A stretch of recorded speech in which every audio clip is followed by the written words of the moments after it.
I always say that we cannot know what matter is in itself because our knowledge of matter is based on observations, and we cannot know what the observed is beyond or independently of the observation. But there is plenty of evidence that consciousness is a physical process. It perfectly corresponds to specific kinds of physical processes, like biochemical processes in humans. I won't go into that. I take that as an established fact. So this is matter. This here, that color sensation of the blueness, that is matter. This is matter. This is physical. But can we say anything of matter is in other forms besides this my own consciousness? Can I say anything of, for example, that tree? What that is independently of my perception of it, or independently of a biological description of it, or a physical description? I would say that we can demonstrate quite clearly that whatever that tree is in itself, it is something continuous with this, what I am experiencing here, my consciousness. Because if we take it that my consciousness is indeed a biochemical process,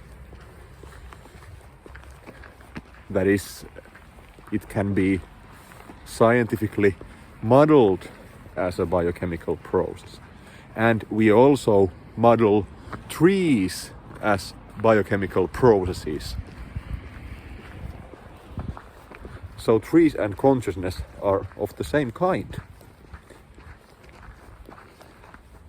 So I can conclude that whatever a tree is in itself, whatever an atom is in itself, and so on, everything is physical. Whatever everything physical is in itself, it must be something continuous with my consciousness, this, because it's all of the same general kind. My consciousness, described scientifically, is a biochemical process, and it's made of neurons, made of organic molecules, made of atoms, made of quarks, like everything else. Everything is of the same one kind, and this, my experience, is one instance of that general kind. But can we say, that is one thing that we can say about matter in itself, like other instances of matter besides this, my own personal consciousness. It's of the same kind. But what is that? What is matter? It's clearly not this kind of consciousness, at least. It's not the sensation, this like experience of blue or snow, white snow. Atoms don't have these kinds of experiences, even if atoms are, in this quite trivial physicalistic sense, atoms are continuous with consciousness. But what are atoms in themselves? So Schopenhauer said that we must somehow infer the nature of reality from our own case, and not vice versa, like infer what we are based on what we know of everything else. I think that is correct in a sense. because this is, like consciousness is the only physical process that I know what it is in itself beyond scientific models. So, okay, straight to the point. Lately I have been obsessed, or not really obsessed, but intrigued by this William James's idea, and it's the idea of many others as well. Bergson, Aldous Huxley,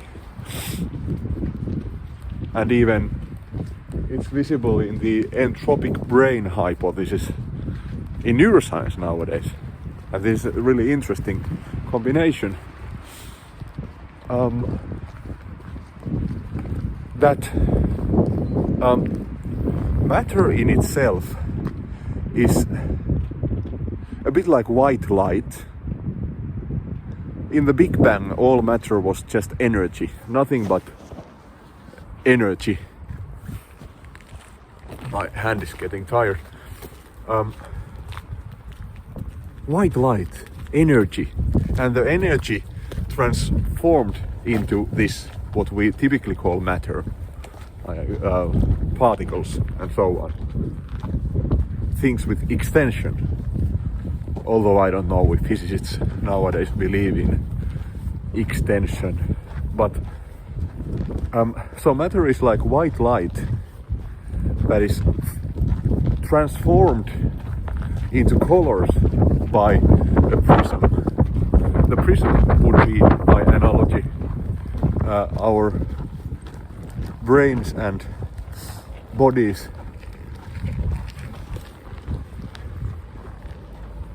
And the colors would be our forms of consciousness.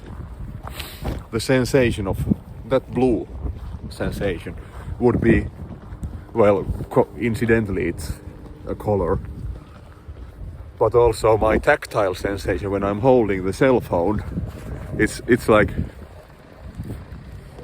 it would be like this refracted light, white light, taking the form of this sensation, and the white light that sort of contains all of the colors is the matter.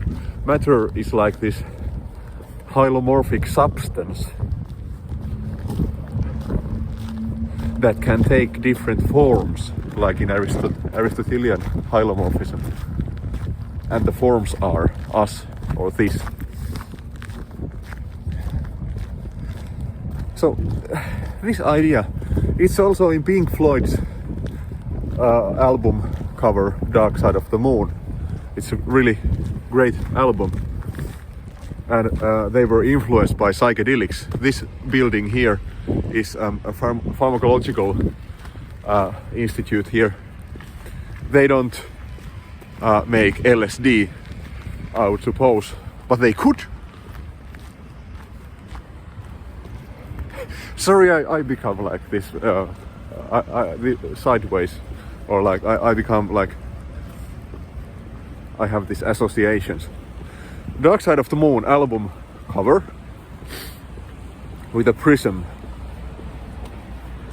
This was just like a faint idea first, and then I started thinking about it over and over again.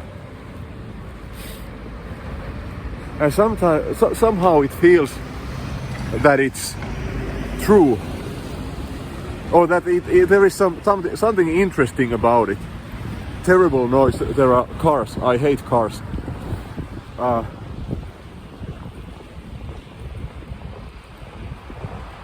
there is an interesting. I'm getting lunch. That's why I'm walking. We have a lockdown coming, and all the restaurants are closed. So I get this vegetarian Thai food. I also eat meat. I'm not like this vegan Nazi, but I'm getting food to bring it home. But in neuroscience, there is the entropic brain hypothesis that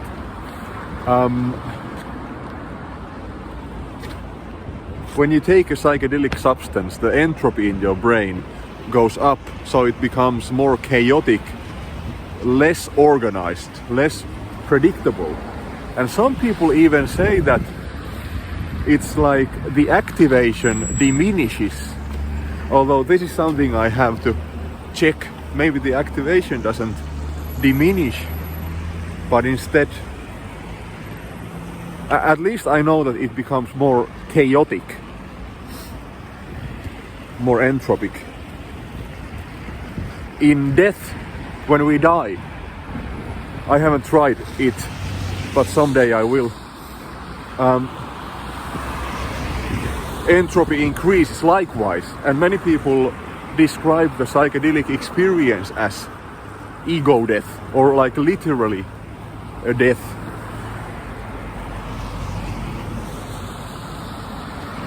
They feel that they die. And in death, entropy increases because the organism loses its boundary with the environment. They become one with the environment eventually when they dissolve, like literally. In the psychedelic experience, the dissolution is less dramatic. The body stays like intact within its boundaries. The person doesn't dissolve, but the brain activity becomes slightly dissolved because the entropy increases, the organization decreases, the boundaries decrease. So it's sort of the same thing, or it resembles the same thing that happens in death.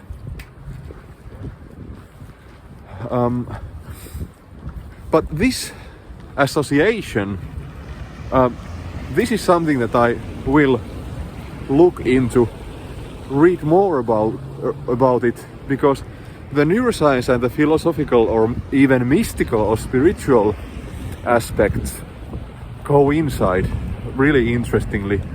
That you have this like philosophical or mystical idea of William James and Aldous Huxley that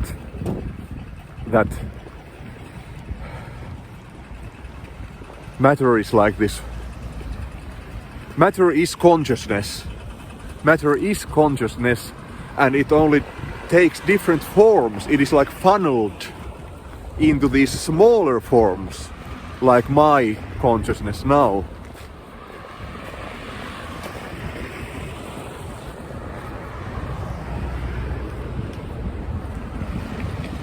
Or Aldous Huxley's, there's the mind at large, the big consciousness that is put through the reducing valve of our bodies and brains, and thereby it brings about these forms of consciousness, like consciousness of buildings and sensations and so on.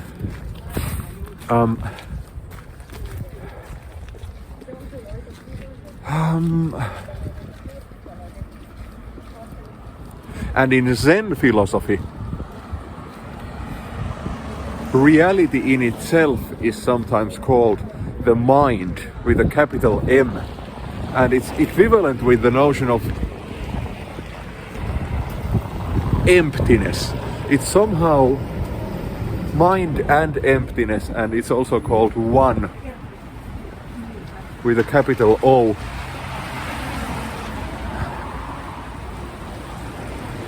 So our forms of consciousness would be forms of that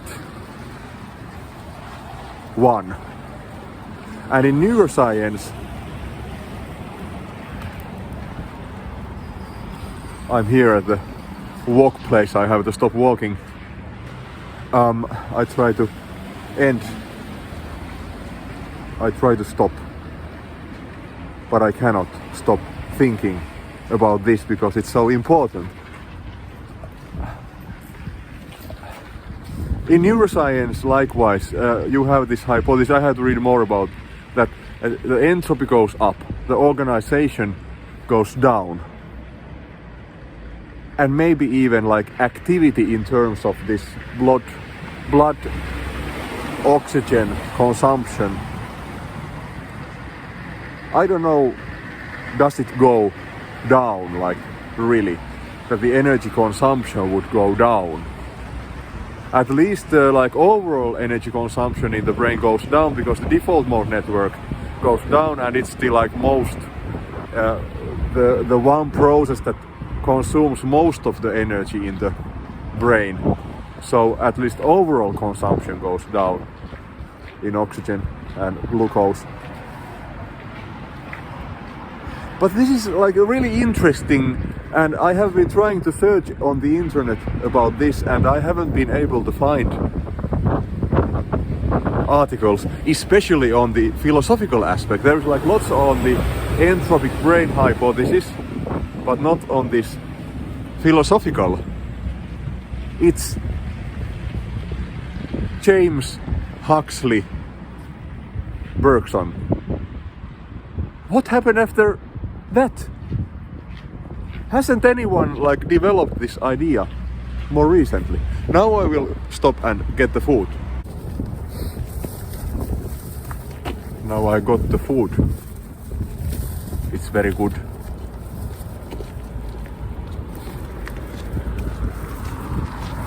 Still about this Prism idea. It might sound non-scientific or unscientific or in conflict with science, or it might sound like woo-woo, or how would you say? Many people associate with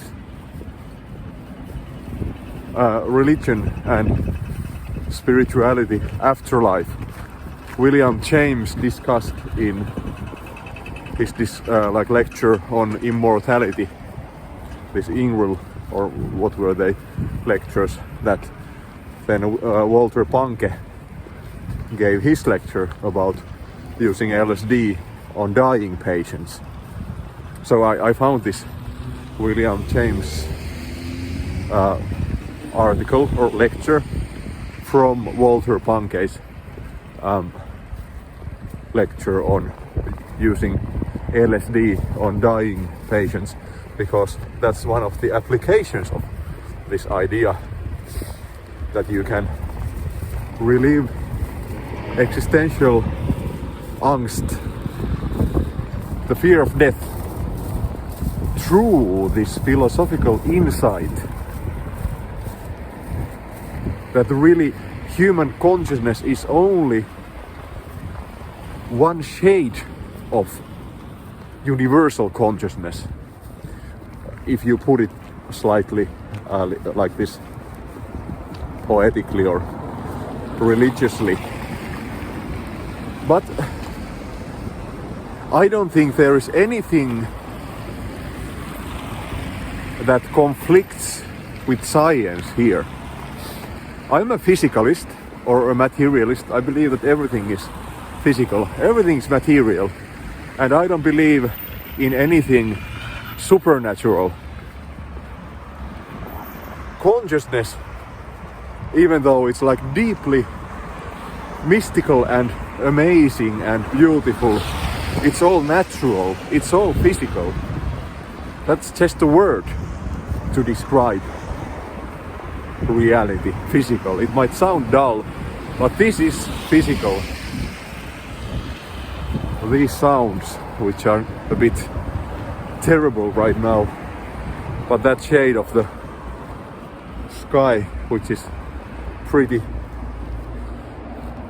There is nothing non-scientific about this prism idea, because everything is physical, everything is made of atoms or quarks or what have you in modern physics, fields, whatever it is. And this basic form of matter in the Big Bang, in the singularity, it was pure energy, whatever that means, pure energy. White light maybe, sort of, vaguely speaking. But that energy or matter is now this this form of consciousness, it has transformed into this form of consciousness. And by the law of conservation of energy, nothing is ever added. Nothing is ever taken away. It's the same amount of matter and energy since the Big Bang. It's nothing new. It's all old, same old, taking different forms. And this is basic physics. There is nothing philosophical or like non-scientific. I don't mean that philosophy would be non-scientific, but there is nothing non-scientific about this. It's compatible with physics.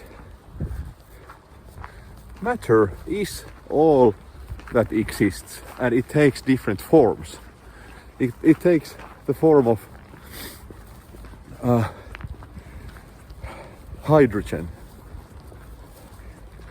and in the first generation stars, I don't know these details so well, but in the first generation stars, these heavier elements are built, and then we are built out of the heavier elements. So however it goes, I'm really lousy in remembering details, but somehow from the Big Bang the process takes continuously novel forms that have never existed previously. And actually this, my walking here and speaking, it has never existed before. It's completely novel form of a process that eventually originates from the Big Bang. So it's completely amazing. It's almost like a miracle that anything is happening at all, that this is happening here. I just don't understand. This is wonderful. And when I get home and taste the wok, it's even more wonderful. Seriously I was serious. That was seriously speaking. It is wonderful. The border between corny and true is non-existent.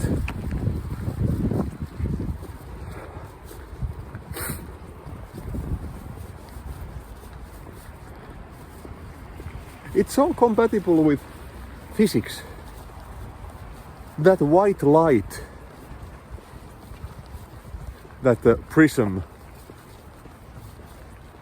transforms into the colors in this analogy, it's matter or energy that is transformed into atoms and molecules and neurons, and then this experience here. And what is matter in itself? That's the main question. What is matter? Is it like this white light? We cannot know.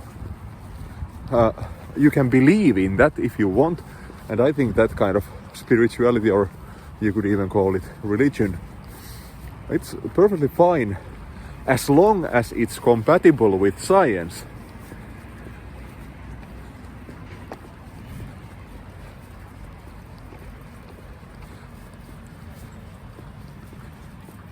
If it's incompatible with science, or even in principle possible to be disproven by science, disproven scientifically, then you have this God of gaps kind of spirituality, where your space is being narrowed down continuously.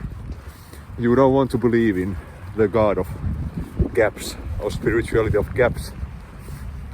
My spirituality is about this amazement about what matter is. What is this thing or process that science describes as physical, models as atoms and molecules and so on? Matter in itself, this is a hypothesis that it would be like white light. But there is one crucial difference between there's like this traditional idea that you have atoms that form molecules that form neurons that form human consciousness. It's like from the bottom upwards. That this human consciousness, my experience here, is constituted by these lower level components. But this idea of the prism and the white light, James calls it the transmissive theory of consciousness. It's different because in that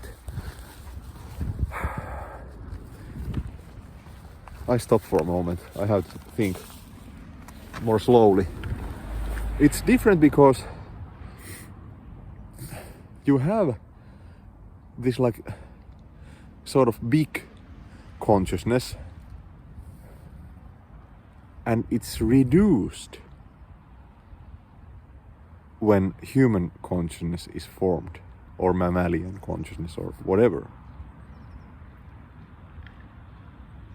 It's the exact opposite of smaller becoming larger through combination. That's the traditional idea that materialists and physicalists and even constitutive panpsychists endorse. But this idea of the prism or transmissive theory of consciousness, it's the opposite, because in that you have this vast, large consciousness that includes everything. Basically, it's like infinite consciousness. It's like more than anything else, because it's the universe, everything that exists, and it's funneled or like reduced into the forms of matter that we are familiar with, hands and brains and hats. Oh dear, it's so interesting. It's related to coarse graining in physics, how some physicists or philosophers of physics say that there is really only the fundamental physical particles like atoms and quarks and so on, and everything else is a kind of fiction. It's a coarse graining. It doesn't really exist. I don't really exist because I am a coarse graining. What really exists is these atoms that constitute me.